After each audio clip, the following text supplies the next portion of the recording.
I think the blunt instrument of using the tariffs the way he's using them is going to cause a crisis in the United States. It'll be a further decline in the stock market. If the tariff talk persists post April 2nd, further decline in the stock market, likely recession. If it gets calmer and it looks more like the 2017, 2021 Trump term, Bitcoin will get to 200,000 this year. If you're telling me we're going to be in a protracted trade war, maybe it gets back to 100,000, but it's going to be very hard for Bitcoin to ascend to where I think it could go. We're at the Digital Asset Summit in New York, and we're going to be talking about what's next for cryptocurrencies and the geopolitical landscape. What's next for the economy? Anthony Scaramucci joins today. He is the founder of Skybridge Capital. Very honored to host Anthony. I'm David Lin, host of the David Lin Report. Bonnie from Bonnie Blockchain. Anthony, so good to see you. You are so good at this, David. I mean, I try to keep up. Hey, he has a podcast. The staccato delivery, and that was fantastic. Yes, wow. High praise coming from you, Wealthion host, and my co-host for this show, Bonnie Blockchain. She has an awesome channel.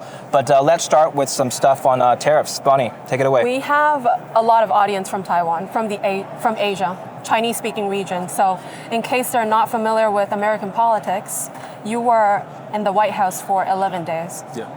And I got unceremoniously fired after the 11 days. It was a fun 11 days, though, I will say. Right. So how is working with President Trump?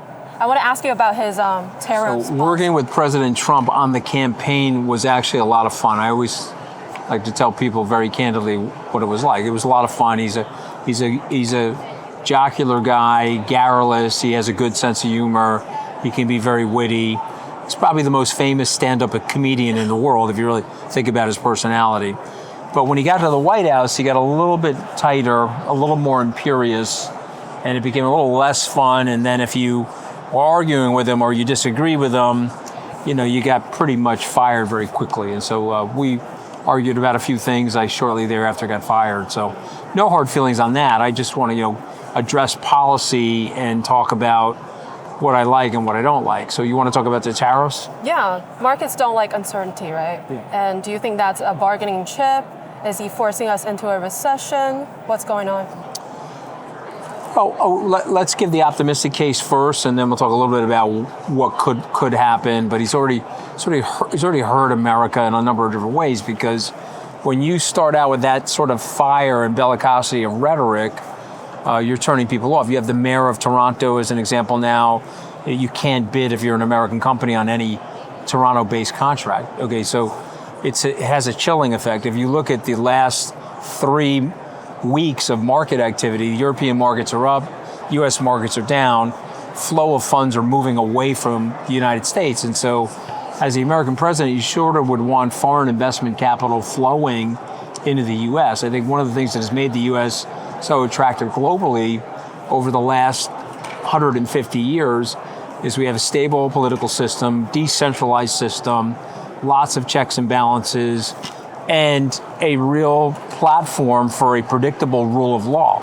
There's not arbitrary and capricious law here that you sometimes find in regimes that have less checks and balances. So I think when the president is acting in that way, it's scary to people, and I think it sends the wrong message. And Winston Churchill had a great line. There's nothing worse than fighting with your allies, except when you have to fight without them, meaning they're no longer your allies. And so I think it's dangerous. I don't like it, just if I'm being brutally honest about it. But remember, the best outcome could be it's a negotiating device. You get to the April 2nd deadline, they declare victory and say that stuff has been done on the border, stuff has been done on the Canadian border related to fentanyl, stuff has been done on the Mexican border. Yeah, Premier Doug Ford wants to cut off electricity. Canada's fighting back. He wants to cut off power to the eastern seaboard. What do you think of that? At the end of the day, you were back on American networks. There were some quotes from the inner circle of Trump, more or less declaring this a win yesterday. So what are your thoughts? Is this a win for Trump, or how do you back from that? If they want to call it a win, whatever. They're playing politics. But here and there, what happened yesterday very clearly, Secretary Lutnick called me. I didn't call him. Put an olive branch out and only a foolish person would decline or hang up on someone and say, I'm not listening. We said, well, that's fine. We need a meeting, and we need it right away. He agreed. He said, fly down tonight, fly down tomorrow, the next day. We're bringing Minister LeBlanc with us and the ambassador to have that conversation, to sit down and see what their requirements are, what their needs are. I always say, when you have your largest customer, you listen to your largest customer in business. And we'll sit there and listen and make sure that we bring that information back and sit around the table. It's the federal government that's leading this, not myself. They're going to lead the negotiations. We'll have a very loud voice in that conversation, along with all the other premiers. Probably a bridge too far. I mean, it could get to that. I mean, if the president wants to ramp up his rhetoric, it could get to that. I think that the big mistake that President Trump is making is you're thinking about this in a 1950s sort of way, and we're in 2025, and we're 34 years since the signing of NAFTA, and you have fully integrated these two economies. So let me give you two examples. Example number one, I'm a lobster farmer. I've got lobster farm situation in Maine. I'm catching the lobster in U.S. water, but I'm shipping it to a processor across the border in Canada.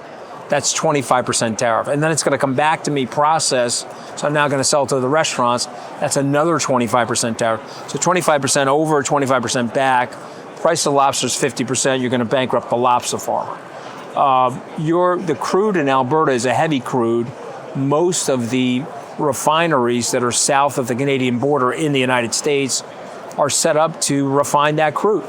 If you're telling me that the Alberta Premier is going to start shipping that crude to China, Taiwan, you pick the area of the world it's going to ship it to, or you're going to have to retool all the refineries in the United States. And so the president's making a mistake because these countries are now fully integrated. So his staff is now trying to get to him and say, okay, you should probably cool out on this sort of bellicosity of rhetoric, and we should get to whatever you don't like in the USMCA deal. And the big irony there, guys, is that he negotiated that deal. And he said in 2019, this was the greatest trade deal in history, the USMCA. So if you don't like the deal now, 6 years later, let's go through the deal surgically and pick out the things that you don't like, and let's see if we can make it better for the United States and acceptable to Canada and Mexico. But I think the blunt instrument of using the tariffs the way he's using them is going to cause a crisis in the United States. It'll be a further decline in the stock market. If the tariff talk persists post April 2nd, further decline in the stock market, likely recession, and a further detachment from our more traditional allies, which even our adversaries in the world will not like because it creates more unpredictability in the world. Before we continue with the video, let me tell you about a very serious problem that's affecting a lot of people, data breaches. Now, every day, data breaches of all kinds happen. Whether it's major data breaches or data brokers selling your information, your privacy details are at risk. Your information, like your personal contact information, phone number, address, birthday, that's all easy to find and easier to release and leak than you think. That's why I use today's sponsor, Delete Me. They remove your personal information from hundreds of data broker websites, making it harder for scammers, telemarketers, and even strangers to access your private data. It's simple, effective, and gives me a peace of mind. All you have to do is submit your personal details, and within a week, you'll get a privacy report showing where your data was found and removed. Delete Me keeps working all year round to make sure your information stays off of these websites. Go to joindeleteme.com/DavidLin and use promo code DavidLin at checkout, or scan the QR code on the screen here to get 20% off and protect your privacy today. I'm going to come back to what you just said because Scott Bessent had a quote, but I think we want to talk about just finishing off the trade wars, talk about how it affects Taiwan and the Asia region. So, Trump called TSMC, Taiwan Semiconductor, the most powerful company. And in March, we see that he announced that TSMC is going to invest $100 billion in U.S. Arizona. And that worried a lot of people because it kind of compromised the silicon shield of Taiwan, right? What is your thought? Well, this could be a contrary thought. I think that long-term thinking would suggest that you need more stability and you need more peace, which will create greater prosperity. And I think if you look at mainland China's economy right now, that economy needs to heal and possibly reset and restart its growth. It has languished for a few years if you just look at the data. Again, that's the Chinese government's data, and that could be understated or overstated, but I'm just going off of their data. The economy is not doing as well as they would like it to be. So it's not clear to me that the quote-unquote Silicon Shield is in play at this moment. If you take the argument that the president wants a multipolar world where Xi is controlling a part of the world and Putin is controlling a part of the world, and let's say Trump is controlling North America, which in his mind would include things like Canada and Greenland and possibly the Panama Canal. And you're laughing, Bonnie, because this is an absurdity to what he's talking about, because this is like 18th century Prussian colonialism, which isn't really appropriate for the 21st century. So to me, when I step back and look at the landscape of the world, I don't think it's in the interest of the mainland Chinese government, the Communist Party there, to upset the core stability of what's going on in the world, particularly when they're under economic stress. And so I think whether people realize this or not, the United States has to reshore some of its manufacturing. The United States has to reshore a lot of their chip manufacturing, frankly, because it's too big of a core component to the economy. And 25 years ago, when we were lovey-dovey with China, and we helped China get into the World Trade Organization, we thought we were moving towards some level of singularity and some level of a more integrated system of like and trust with each other, more harmony, more peace. Remember, the U.S. mantra for the post-World War II order was raise living standards around the world. And if you raise living standards around the world, you have less geopolitical conflict. What was left out of that is that there's still an ideological struggle going on in the world. And as long as that ideological struggle is going on, there will be a threat. And so the U.S. has to protect itself by reshoring some things. So I want to get your prediction on Bitcoin price. How do you think Bitcoin will do 2025, 2026? I mean, Bitcoin is being held back right now by the macro dilemma that we're facing. I think people were expecting the President Trump would be pro-business and he'd be pro-growth for the stock market. I don't think they were anticipating these sort of starts and stops with the tariffs and this level of uncertainty. And so if it gets calmer and it looks more like the 2017, 2021 Trump term, Bitcoin will get to 200,000 this year.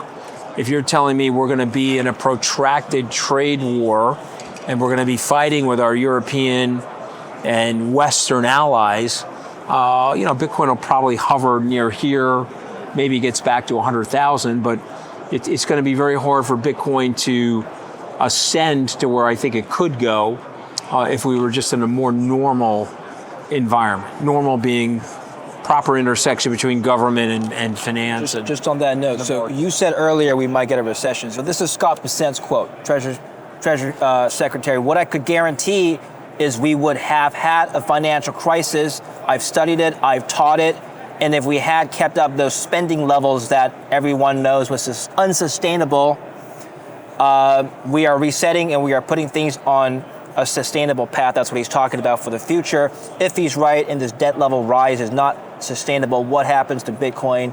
What happens to risk assets? Well, long-term Bitcoin's going to be okay. I think the question was what's Bitcoin going to look like at the end of the year, sure. and it really depend on the administration, in my opinion. If they calm down, Bitcoin will go to 200,000. Long-term, over 5 years, Bitcoin will be several hundred thousand because the money printers turned on not only here in the United States but around the world, and people will start gravitating to Bitcoin because of the properties associated with Bitcoin. And we and many people in our industry believe it's a store of value, and I think other people will draw that conclusion as they start to see these meta forces. But I think what the Secretary is saying is true. You can't go from $4.5 trillion of spending and 6 short years later, you're at 7 trillion, on your way to 9 trillion, and say that that's sustainable. It's just the math isn't going to work for the United States, and you'll force more extreme politics into the country because you're not going to pay the debt back. Let's just be honest with everybody. You're going to monetize that debt. And so what you'll do, if you create 8% inflation in the country, which we had in 2023, well, you've just wiped out 8% of the country's debt. Okay, you can have it nominally, but it's worth less. And so to me, the right thing to do is to get the country on a more sustainable path, but the wrong thing to do is to push the country into austerity. If you push the country into austerity, you'll touch off negative thinking in the country, and you'll touch off a negative, vicious flywheel that will lead to deconsumption and lead to a recession. So, this is gradualism. Governments have to think, let's steal something from the Chinese for a second. The U.S. government has to think in 10, 15, 20, possibly 25-year movements. We don't have a project 2049, okay, but we need one, right? And so what is that project? How do we look over the next 15 years? You can manage the deficit, and you could reduce the deficit as a percentage of GDP, and you could do it gradually, which wouldn't cause recessionary or austerity-like pain. So, the problem is you're dealing with the president. And so Scott's hamstrung. If Scott was dealing with a more rational political leader, less self-absorbed, you'd be able to sit down with him and say, okay, here's what we need to do. Return to pay-as-you-go legislation, which worked in the 1990s, benchmark with our colleagues in the Congress certain levels of spending, end this continuing resolution that's taken place for almost 13 years now in the American government, and you could get things right-sized, and the markets would be very satisfied with that. No one's suggesting that the current spending should grow and get out of control. But there's a methodology to slowing down the spending that won't overly hurt the economy, the markets, or lower or middle income people. But I'm not going to get a lot of attention if I'm President Trump saying all that. It's more interesting and it's more addictive to go on and off with the tariffs and get a lot of news attention and have these sorts of microphones in my face in the Oval Office all day. How is Skybridge adjusting the portfolio after the Bitcoin reserve? So Skybridge has had a couple of very good years. I'm not allowed to talk about the performance because we're registered, but I'll just say this. If Bitcoin went from 16,000 in January of 2023 to, let's call it 80,000, and Skybridge had a 25-ish% position in its overall portfolio in Bitcoin, you'd have to imagine that we've had a couple of really good performance years. And so what I said from the stage here at DAS, and I'll say to you guys, I would say it globally, is that we're going to hold our Bitcoin position and possibly even expand our Bitcoin position. And I'll take the position that Bitcoin may muddle a little bit this year because of the metadata and the macroeconomic forces, but I think it's probably a 5x in 5 years. And so I'm going to hold that asset, and I think we're going to get rewarded for that. Now, will there be volatility? Sure. But, I think as I've gotten older, I realize that the smartest people don't churn a lot. They just sit tight in really good assets. I think that's what Skybridge is going to do over the next 5 years. How are you hedging against volatility? I'm not. Okay. I'm not. Are you still buying at this price? We are. Okay. I just bought some recently at this price. I think we'll wrap up with a few questions about you, Anthony. Yeah. Audience wants to learn about you and your journey to success. I was 6'4" when I met Donald Trump, and look at me now. All right, that's what we'll start with. Okay, go ahead, Bonnie. Well, I was preparing for this interview, and I watched one of your interviews. You said you are from a middle-class family, and your dad was a crane operator, and you're super mega successful right now. If you could go back and meet your younger self, what would you say to him? Well, listen, it's a great question, but I think that the one thing that you really have to do philosophically in life is not look back. I think what sometimes happens, and the great Chinese philosopher Lao Tzu once said, if I look back, you can sometimes think about things that you made mistakes in. You can fill your mind with regret, you become depressed. If you look forward, you could get anxious about the future because the future is uncertain. We don't know what's coming. And so the best thing you can do is live in the present. But what I would say to you guys is if I could look back, I would get on the phone with myself or get face to face with myself, and I'd grab myself by the collar, Bonnie, and I'd say, take more risk, be more confident, be more sure of yourself. Because when you grow up the way I did, you're born with some inherent insecurities related to the corporate environment. You know, my dad was a blue-collar worker. I never saw the inside of a country club, never hit a golf ball, never swung a tennis racket, never saw a building like this when I was a kid, or been in a commercial office building.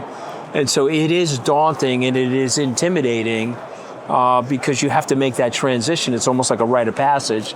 And I think I would tell my younger self to be way more confident than I actually was. And it's okay to be confident. It doesn't mean to be arrogant, but it's okay to believe in yourself. Well, you're one of the most confident, successful people we know, Anthony. Thank you so much for coming on the show. Pleasure. You really have a line on you. I mean, I've never seen something. Bonnie, this is so impressive. So Are you not impressed with this? I am very. The way he slicked this out of the interview. I mean, it's really good. Thank you.